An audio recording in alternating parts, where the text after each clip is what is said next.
সীমান্তের নোম্যান্স ল্যান্ডের বাংলাদেশের বেনাপোল গেটে আঁকা মুজিবুর রহমানের ছবি মুছে দেওয়া হয়েছে।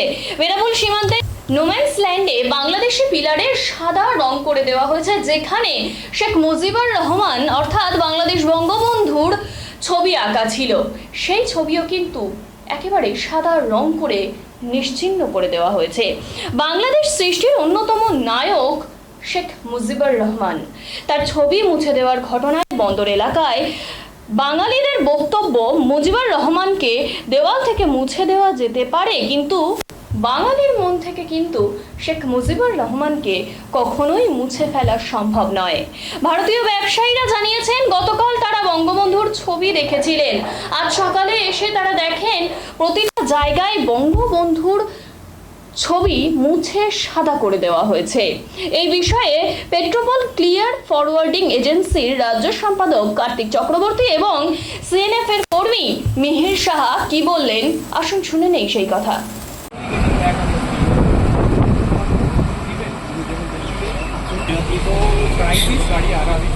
That has shocked Bangladesh politically.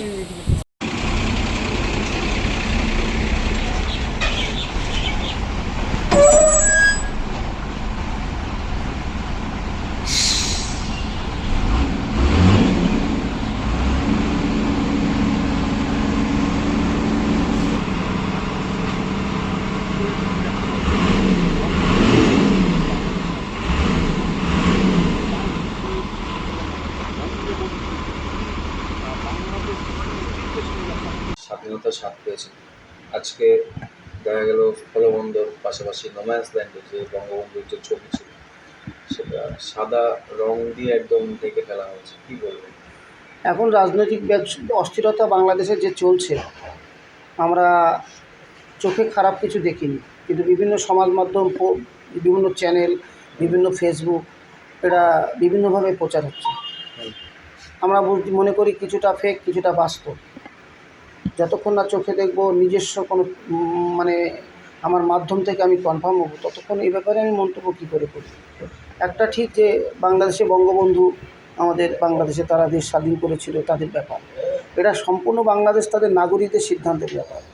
সেই নাগরিকদের বড় অংশ তাদের মনে হয়েছে তারা পরিবর্তন দরকার, তারা করেছে। এটা তাদের দেশের আভ্যন্তরীণ ব্যাপার। তবে এটা ঠিক যে একটা চরম অস্থিরতার মধ্য দিয়ে আজও যাচ্ছে বাংলাদেশ, আমরা বিভিন্নভাবে জানতে পারছি। যেহেতু আমরা আমদানি রপ্তানি বা অন্যান্য ব্যবসা ট্যাবসা করি, বাংলাদেশও বিভিন্ন পার্টি বা বিভিন্ন ইম্পোর্টার, তাদের সঙ্গে আমাদের যোগাযোগ আছে। তারাও সবাই সব রাজনৈতিক দলেরই লোক।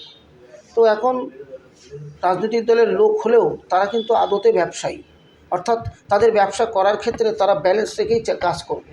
এখন বাংলাদেশের যে পরিস্থিতি আছে তাকে মান্যতা দিয়ে তারা আমাদের সঙ্গে করছে। আর যা ছিল তা কী হয়েছে জানি না, তো আগামী দিনে আশঙ্কা হবে না ভালো কিছু হবে সেটা আমরা এই মুহূর্তে বলতে পারবো না। সেটা আমাদের দেশের যারা বড় নেতা আছে বা প্রশাসন আছে তারা চিন্তাভাবনা করবে।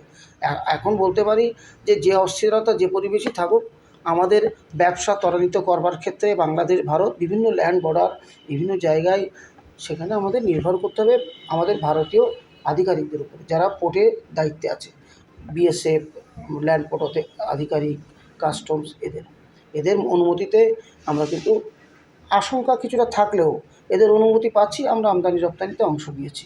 তবে এটা ঠিক যে বাংলাদেশে একটা অস্বস্তি আছে, কারণ প্রত্যেকটা দেশেরই রাজনৈতিক পালাবদল হয়, সেই হিসাবে এখানেও পালাবদল হচ্ছে। তো সেই হিসাবে আজকে সকাল থেকে এক্সপোর্ট ইম্পোর্ট চালু হচ্ছে, কিন্তু এখন এসে দেখি ওখানে যে সমস্ত ফটোগুলো ছিল সে ফটোগুলো সব সাদা করে দিয়েছে।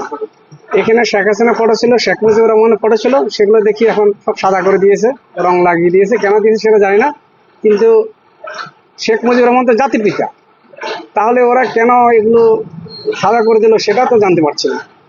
তো সেটা তাদের অভ্যন্তরীণ ব্যাপার, সেই ব্যাপারে আমাদের বলার কোনো অবকাশ নেই। বঙ্গবন্ধু বাংলাদেশ স্বাধীন, হ্যাঁ বঙ্গবন্ধু ঠিক আছে, কিন্তু বঙ্গবন্ধুর অবদান তারা তো স্বীকার করছে না। আজকে ওরা যে বাংলা ভাষাটা কথা বলছে সেটা তো অবদান একমাত্র শেখ মুজিবুর রহমান সাহেবের, কারণ উনি তো ওই দেশটাকে স্বাধীন করেছে। আজকে তারা যে বাংলা ভাষাটা বলতে পারছে সেটা একমাত্র আমাদের এই শেখ মুজিবুর রহমানের অবদান। তার ছবি মুছে দেওয়া, তার ছবি মুছে দিলে কিন্তু বাংলা মানুষের মন থেকে তো মুছে দেওয়া যাবে না। সে তো জাতির পিতা, সে জাতির জনক হিসেবে থাকবে। ভারতীয় হিসেবে কি ভালো লাগছে?